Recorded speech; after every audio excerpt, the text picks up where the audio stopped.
Bonjour, bonjour, me voilà en direct comme tous les mercredis 13h, je vérifie que ce soit bien le cas. Comme d'habitude, si vous me voyez en replay, soyez gentils, mettez-moi un petit hashtag replay. Et comme d'habitude, si vous avez des commentaires, des questions que vous voudriez que j'aborde, eh bien n'hésitez pas à m'en faire part, que ce soit dans un message privé ou en commentaire sous cette publication, enfin sous cette vidéo plutôt. Alors, écoutez, bienvenue, en tout cas ici, nous on a un beau soleil, ça fait du bien. J'espère que vous allez bien. C'est vrai qu'aujourd'hui, voilà, j'avais une petite question pour vous. Et si j'osais être égoïste? Alors, wow, déjà le mot égoïste, je sais que ça fait bondir certains, mais c'est vrai que c'est une véritable question.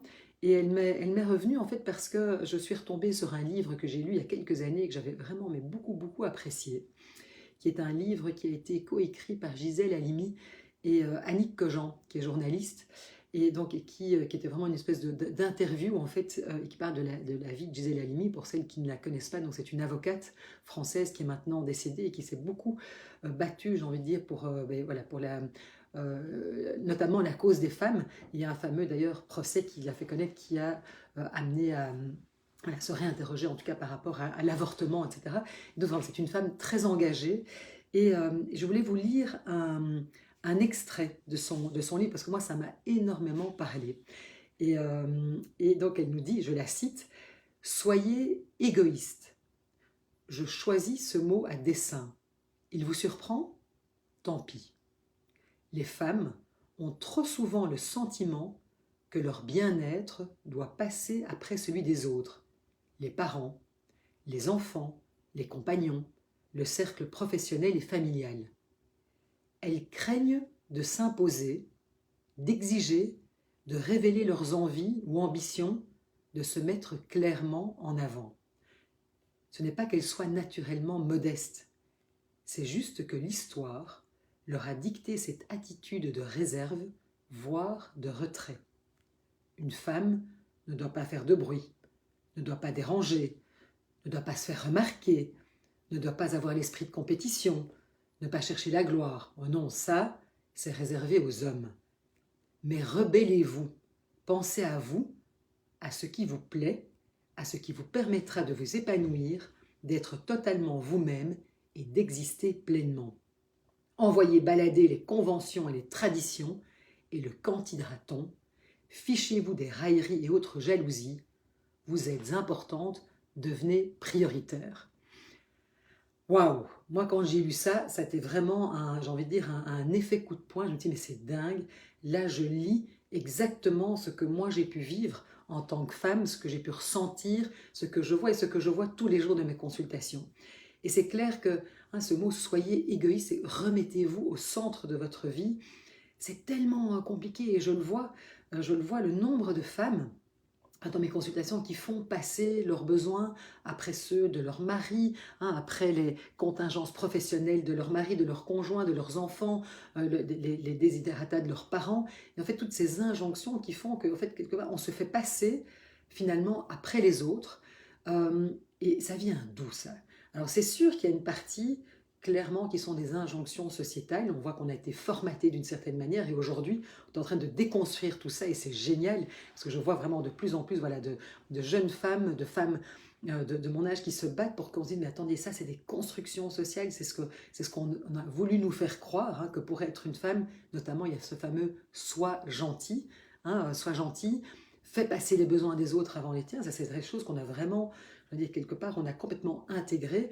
En fait se dire mais au fond ça vient d'où, et est-ce que c'est juste? Et c'est vrai que c'est pas facile. Et je le vois, et encore aujourd'hui, encore et encore, on tombe là-dedans. Et c'est clair que clairement, bon, je suis aussi passée par là. Et que bien sûr, j'ai été conditionnée par ça. Et que ça a été, j'ai envie de dire, vraiment un cheminement personnel. C'est qu'à un moment, je me suis rendu compte qu'à force de faire passer les besoins, alors là, moi, en l'occurrence, c'était ceux de mon mari et de mes enfants, mais je me suis complètement oubliée jusqu'à carrément m'éteindre. Et puis évidemment, ça ne faisait pas de moi la personne la plus agréable parce qu'il y avait quelque part une partie de moi qui se rebellait contre ça. Et donc à un moment, c'est vraiment comment on peut faire voilà, ce travail de transformation pour aller à la rencontre de qui on est, de prendre conscience de notre valeur. Parce qu'il y a plusieurs choses qui viennent évidemment se mettre dans notre chemin. C'est que, c'est que si on n'est pas la gentille fille, eh bien, on a peur du jugement des autres. Je le voyais encore avec une femme que j'accompagne. Non, mais à quel point, pardon, elle a peur aujourd'hui du regard, notamment, par exemple, de ses beaux-parents, de ce regard complètement critique, comme enfin, tu devrais te comporter comme si, ce n'est pas normal que tu fasses ça. Donc vraiment toutes ces injonctions. Et donc, elle te dit, mais mon Dieu, quelque part, moi, c'est pas juste. Je sens bien qu'il y a des choses que j'ai envie de faire pour moi et qui sont complètement légitimes. Hein. Je veux dire que la façon dont elle a envie de pouvoir s'épanouir est tout à fait légitime. Or, il y a encore ce regard extérieur qui vient, le regard familial de quelque part devenir la mauvaise fille. Hein, parce qu'on a quand même beaucoup d'entre nous ont intégré le fait d'être soit gentil. Je le voyais encore ce matin dans une de mes consultations, vraiment une jeune femme qui a tellement intégré ça, qui se dit, mais dès qu'elle se met au centre de sa vie, dès qu'elle se fait passer en premier de manière tout à fait légitime, eh bien, tout de suite, elle me dit, mais on me fait une remarque et je culpabilise directement. Hein, parce que c'est ce jugement des autres et se dire, oh mon Dieu, c'est pas bien ce que j'ai fait, je suis égoïste. Et en même temps, on dit toujours, mais si ça vous touche tellement, enfin, on peut vous culpabiliser parce que quelque part, il y a quelqu'un qui peut se laisser culpabiliser. Et donc, à un moment, c'est comment pouvoir se dire, mais au fond, est-ce que ça, c'est juste, quelque part Est-ce que, pourquoi est-ce que je me sens si mal et pourquoi est-ce que si vite, je suis quelque part, j'ai envie de dire, en référence externe, c'est comment se fait-il que le regard des autres, enfin, finalement, c'est comme si ma valeur dépendait du regard des autres. Et donc c'est pour ça qu'il est vraiment important de faire ce travail, de revenir à soi et de pouvoir en fait quelque part se réconcilier avec qui on est, prendre conscience de sa valeur pour qu'on cesse d'être dépendant du regard des autres, et que ce soit les autres qui dictent si on est quelqu'un de bien, gentil, pas gentil, égoïste, pas égoïste, et qu'à un moment on puisse vraiment revenir à soi. Mais c'est sûr, et je le dis d'autant plus facilement que moi je sais que pendant des années, qu'est-ce qui s'est passé? C'est que par peur quelque part de ne pas être aimée, parce que je n'étais pas convaincue du fait que j'étais aimable, et donc je ne m'aimais pas, et donc quelque part je cherchais la validation dans le regard de l'autre, en l'occurrence dans le regard de la personne dont j'étais amoureuse, et donc par peur de ne pas être aimée, mais ça peut être par peur de ne pas être aimée, de ne pas être reconnue, eh bien on va quelque part se perdre finalement dans les besoins de l'autre en se disant mais si je me conforme à ça, mais au moins je serai aimé, parce que c'est l'autre qui va me donner. Et donc c'est vraiment prendre conscience de sa valeur, pouvoir aussi, non, parce que je voyais, cette jeune femme disait aussi ce matin, oui mais moi je suis le petit rayon de soleil pour tout le monde me dit que c'est tellement chouette, que je suis toujours de bonne humeur, etc. Et en fait, c'est comme si elle s'obligeait à devoir jouer ce rôle d'être celle qui est toujours de bonne humeur, qui est toujours joyeuse, qui est toujours attentive aux autres. Alors oui, il y a quelque part quelque chose dans sa nature profonde qui est une nature qui est rayonnante, joyeuse, mais il y a des choses qui cohabitent. Il y a du et, c'est-à-dire que pour qu'il y ait de la lumière, mais il faut qu'il y ait de l'ombre. Et donc, comment je peux aussi accepter qu'il y a des moments où je peux être triste, des moments où j'ai pas envie d'être celle qui est tout le temps là à faire rire tout le monde, etc. Et que des moments où je peux être voilà, plus d'une humeur plus triste, et qu'à un moment j'ai aussi des besoins, et que je ne suis pas tout le temps là pour rendre service, et que je peux et rendre service, et en même temps me remettre au centre et m'occuper de moi, et que ça ne fait pas de moi une égoïste.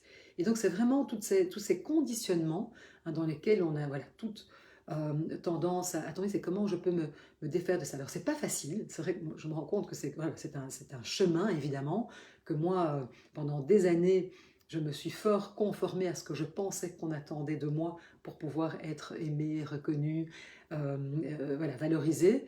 Et puis à un moment, j'ai fait ce mouvement inverse de revenir à moi, mais en fond, mais qui je suis? Qu'est-ce qui est important pour moi? Quels sont mes besoins? Comment je peux me respecter? Et ça ne fait pas de moi une égoïste. Et donc, c'est sûr que c'est un chemin qui n'est pas évident. Et donc, moi, ce que j'ai vraiment envie de vous dire, c'est que voilà, vous n'êtes pas seul. On est tout à un moment, à un autre, tous et toutes, hein, d'ailleurs, parce que ça ne concerne pas que les femmes, hein, les hommes aussi ont d'autres injonctions, mais c'est aussi un travail voilà, qu'on est amené à faire à un certain moment.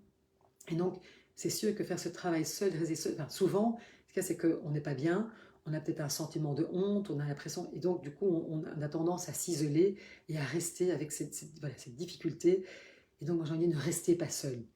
Et c'est pour ça, enfin, vraiment, voilà, faites-vous accompagner, parlez-en, parce qu'on est en fait amené, finalement, ça fait partie de notre humanité commune, on est amené tous et toutes à vivre mais voilà, ces choses-là.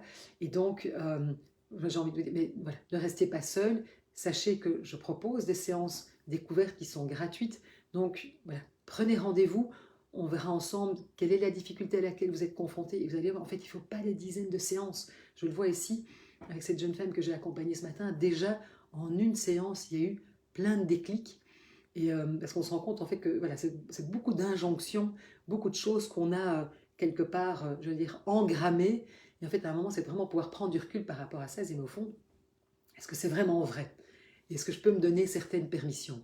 Et en me donnant cette permission, est-ce qu'en fait je suis égoïste? Est-ce que c'est égoïste à un moment de prendre soin de soi et de ses besoins? Voilà, petite graine donc, oser quelque part, si j'osais être égoïste, parce que moi j'ai toujours finalement revenir à soi, et on ne parle pas, parce que je sais qu'il y a certaines peurs, se dire mais mon Dieu, quand on voit un peu toute cette mouvance de développement personnel où ça devient un peu moi, un me, myself and I, comme on dit, donc ça devient très non, on ne parle pas de ça ici. Ici on parle vraiment de se reconnecter à soi, à nos valeurs, qu'est-ce qui est important, et à qui, parce qu'il y a aussi cette difficulté parfois à dire non, et quand je dis un oui à quelqu'un, mais souvent je me dis non à moi. Et donc à un moment, c'était, mais au fond, est-ce que je suis juste avec moi-même? Voilà, donc voyez un petit peu comment vous pouvez intégrer cette phrase, et si j'osais être égoïste. Voilà, je vous dis à la semaine prochaine. Et puis à ce beau soleil, j'espère que vous pouvez profiter de cette belle lumière, en tout cas que nous avons ici à disposition en Belgique. À très bientôt, bel après-midi.